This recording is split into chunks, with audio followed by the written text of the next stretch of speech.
Hello and welcome. My name is Dr. Jack. Thanks for joining me on this video.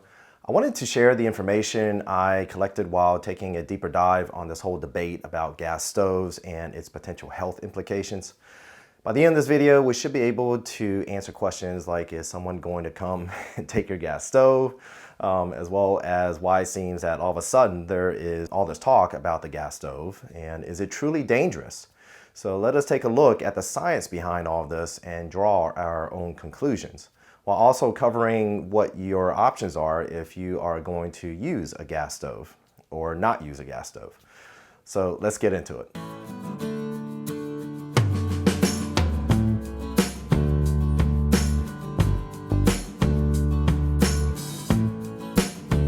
So this most recent debate started when the U.S. Consumer Product Safety Commission stated on January of 2023 that they are planning to strengthen safety standards of new gas stoves.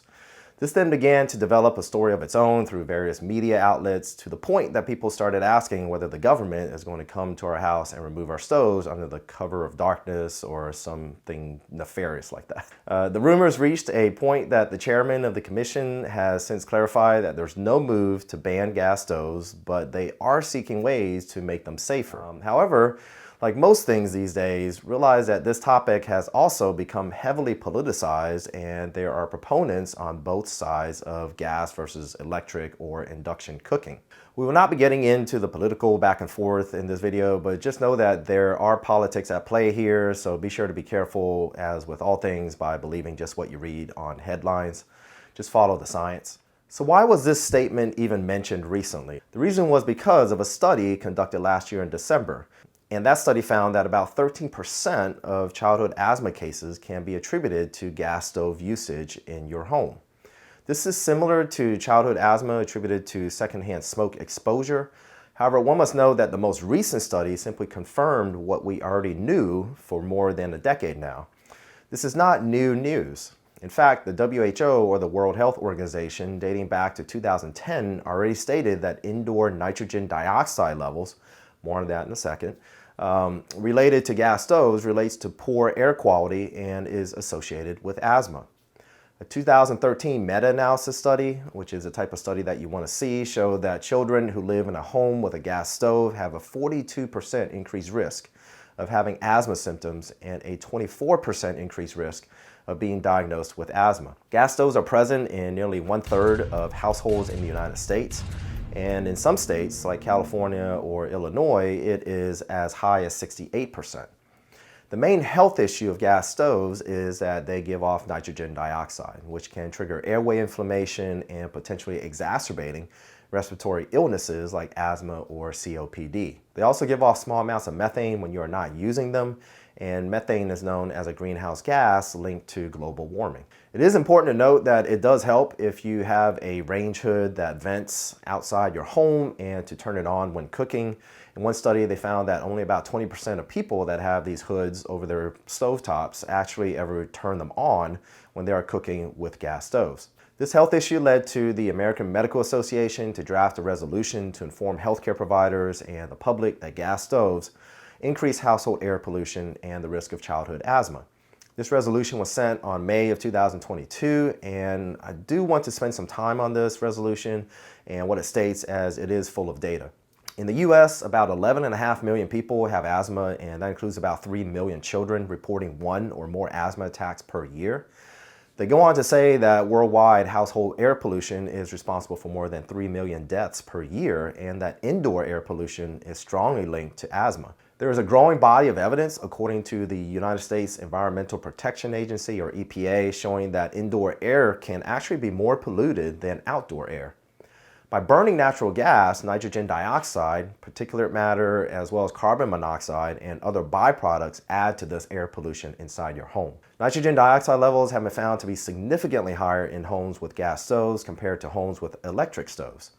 They found that homes where gas cooking stoves are used without ventilation hoods, indoor nitrogen dioxide levels exceeded outdoor air quality standards, in 41 to 70% of the homes. They go on to say that nitrogen dioxide can aggravate respiratory diseases, particularly asthma, leading to things like coughing, wheezing, or difficulty breathing, requiring hospital admissions and emergency room visits. Prolonged exposure can lead to developing asthma and increase the susceptibility to respiratory infections, and realize that children and the elderly are most susceptible and at greatest risk. Kids living in a home with a gas cooking stove have a 42% increased risk of current asthma and a 24% increased lifetime risk of asthma, according to another meta-analysis study.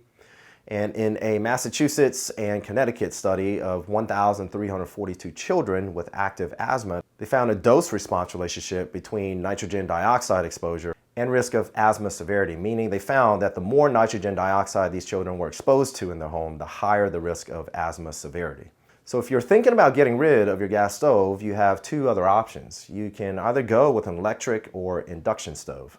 I won't go into all the details, but the induction cooktops use electromagnetic energy to heat up pots and pans directly versus gas and electric cooktops that heat things up indirectly by passing radiant energy onto your food.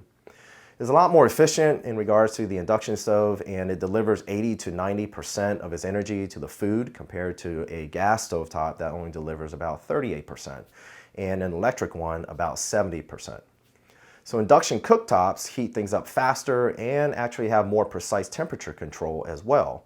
You also get the added benefit of the cooktop not being hot with induction cooking. You can actually put your hand on top and you won't get burned.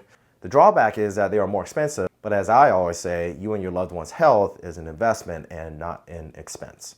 And the other downside is that you need pots and pans with steel and iron bottoms to transfer the heat, so you may need new pots and pans. You can test this at home by seeing if a magnet actually sticks to the bottom of your cookware.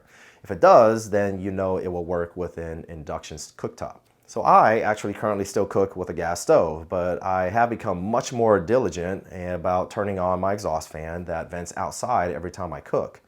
I also use a good HEPA air filter in my home, and actually have air purifiers as well, and I'll be sure to change those filters every 3 months. Indoor air pollution, if you do a quick search online, is actually becoming just a bigger and bigger issue because we are spending so much time indoors these days. Once my gas stovetop breaks, I will be replacing it with an induction cooktop, and hopefully it will be even cheaper by then, as it is becoming very popular here in the United States, and in Europe it's already being used a lot.